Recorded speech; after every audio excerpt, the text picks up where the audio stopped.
सोरेगाव परिसरातील नागेश ऑर्केस्ट्रा बारमध्ये झालेल्या वादातून बार चालकावर मारहाण झाल्याची घटना समोर आली आहे।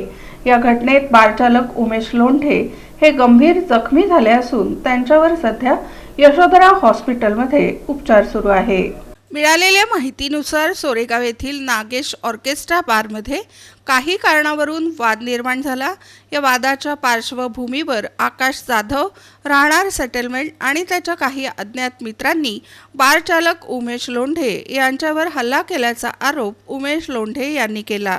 हल्लेखोरांनी फायटर तसेच लाथाबुक्क्यांनी मारहाण केल्याने उमेश लोंढे यांना गंभीर दुखापत झाली।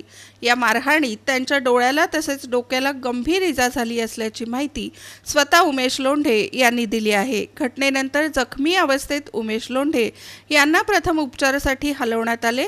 दरम्यान या प्रकरणाची नोंद सिव्हिल हॉस्पिटल पोलीस चौकीत करण्यात आली आहे।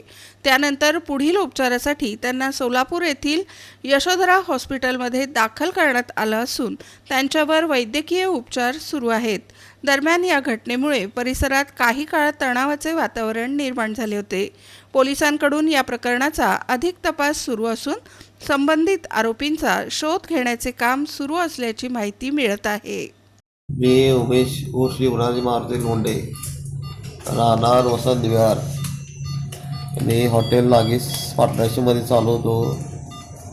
तिथं हॉटेलमध्ये गेला असता आकाश जाधव उर्फ एजे राहणार सेटलमेंट त्याने खाली बोलून मला तू इथं हॉटेल कसं काय करतो आमच्या एरियात येऊन म्हणून चाकू फायटरनं त्यासोबत अमोल नावाचा व्यक्ती होता त्यांनी 8-10 जण मिळून मला एकट्याला म्हणून मारले ते आणि खलास करण्याची धमकी दिली ते अगर माझ्या जीवाला काय धोका झाला तर त्याला फक्त आकाश जाधव युवराज राहणार सेटलमेंट व त्याची 7-8 साथीदार होते सोबत आणि अमोल हे जबाबदार असतील।